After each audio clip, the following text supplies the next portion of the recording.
नवरात्रि है और इसमें भी हम कंट्रोवर्सी से बच नहीं पा रहे हैं। इरोस नाउ के कुछ मीम्स आए जो वायरल हुए और फिर सोशल मीडिया पर बॉयकॉट की कॉल्स हुई। इन मीम्स को आपत्तिजनक इसलिए देखा जा रहा है क्योंकि हम नवरात्रि को एक पर्व मानते हैं, देवी की आराधना का, पूजा का और एक पवित्र त्योहार है। लेकिन उसमें इन मीम्स में सेक्सुअल कंटेंट डालने की कोशिश करके इस फेस्टिवल को सेक्सुअलाइज करने का ट्राई किया गया है। और इस पर विस्तृत चर्चा के लिए मेरे साथ हैं Tushar. Hello Tushar. Hey Nishtha. So what do you think of these memes that have went viral? बनाने वाले का दिमाग खराब हो गया। I mean I can not put it more bluntly than this because it's a very auspicious occasion and I mean sorry if I put it that way but it's a very auspicious occasion. Sentiments and emotions of crores and crores of people are linked to Navratri. साल में कितने लोग होते हैं जो इस वक्त का इंतजार करते हैं, they look at it in a very respectful way, in a very auspicious way, in a very pious way. And फिर ये memes आते हैं और आप इन memes को अगर देखें, it's hard to not lose your head on it. It's very hard not to get angry कि ये बनाने वाले सोच क्या रहे थे इनका। I mean, आपस में बैठ के बातचीत नहीं करते कि हम क्या बना रहे हैं, क्या रिलीज कर रहे हैं। और ये कोई ऐसी कंपनी नहीं है जो 4 लोगों ने किसी गैराज में शुरू कर दी है। It's a very big production house. It's a production house that was actually one of the first to have its own streaming service in India before all this Netflix and Prime became fashionable. Eros now कोई छोटी मोटी company नहीं है। And अगर वो ऐसे memes निकाले, ऐसे आपत्तिजनक मीम्स निकाले, एंड आई एम श्योर जिन एक्टर्स को इन्होंने मीम्स में यूज किया है वो एक्टर्स भी सोच रहे होंगे कि अरे इन्होंने किया क्या है, because someone clearly was not in his or her senses while making these memes. हाँ, इन मीम्स में जो रेड कलर जो देवी का माना जाता है उसे भी सेक्सुअलाइज करने की कोशिश की गई थी। अलग अलग एक्ट्रेस के फोटोज डाले गए थे रेड कलर में और बहुत सारे ऐसे जोक्स थे जिसे मैं स्वराज्य के चैनल पर बोलना नहीं चाहूंगी, इसलिए मैं इस पे आगे बढ़ जाती हूँ। इससे मुझे एक और इंसिडेंट याद आता है, वो ये है कि लव रात्रि ये नाम की एक पिक्चर आने वाली थी जिसके प्रोड्यूसर सलमान खान ही थे और उसमें भी लव रात्रि यानी नवरात्रि को एक लव अफेयर के रूप में दिखाने की कोशिश की गई थी और फिर इसके प्रोटेस्ट हुआ था और इसका नाम लव यात्री करना पड़ा था। और इसी तरह हम इस बार भी इन मीम्स पे देख रहे हैं कि बॉयकॉट की कॉल हो रही है। सो what do you think about that?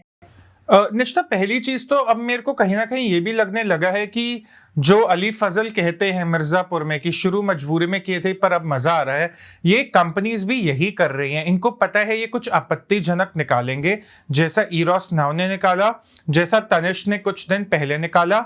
लोग आउटरीच करेंगे, फ्री का पब्लिसिटी मिलेगा, जो इरोस नाउ के साथ अभी हो रहा है।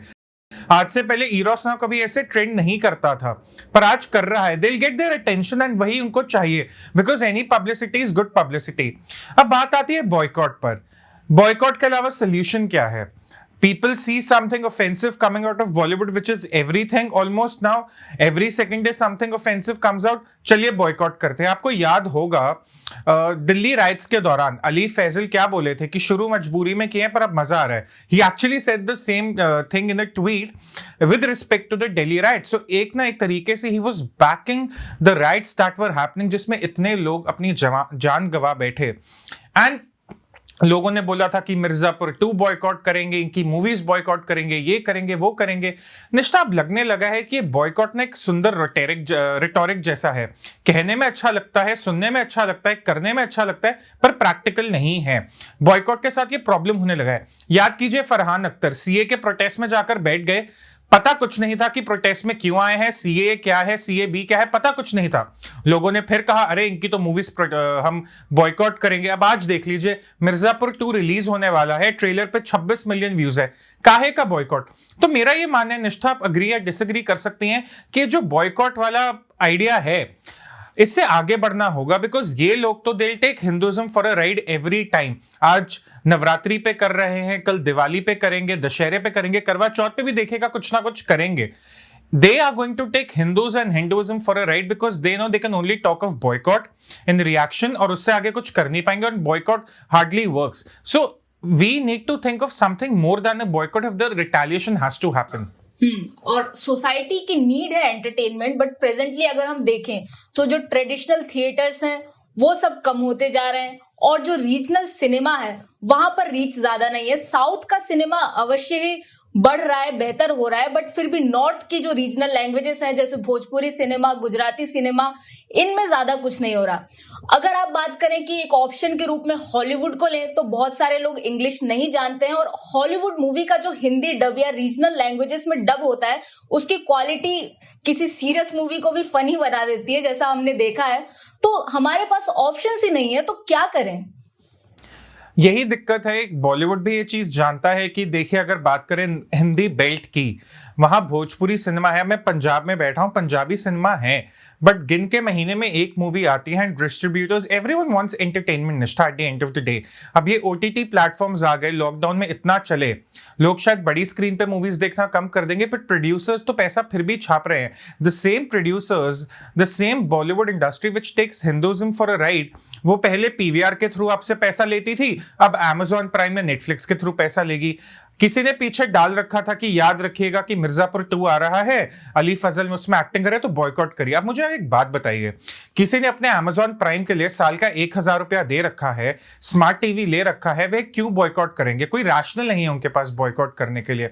सो there needs to be a legal retaliation first of all. एक लीगल केस फाइल होना चाहिए, ऐसा कुछ भी हो कभी भी।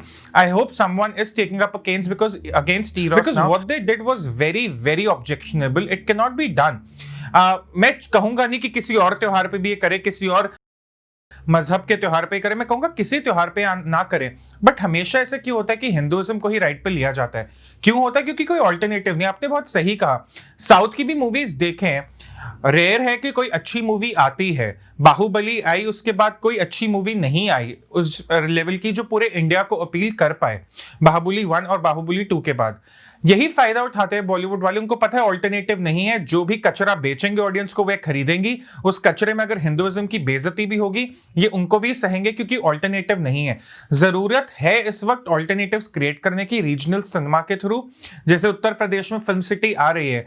तो आई वुड होप कि उत्तर प्रदेश, बिहार का जो बेल्ट का सिनेमा है, हरियाणा, पंजाब, यहाँ के एक्टर्स, यहाँ का सिनेमा को बढ़ावा मिले। एंड ओटीटी प्लेटफॉर्म्स तो हैं ही अब इस सिनेमा को मास लेवल पर डिस्ट्रीब्यूट करने के लिए, तो आई होप लॉन्ग रन में ये हो।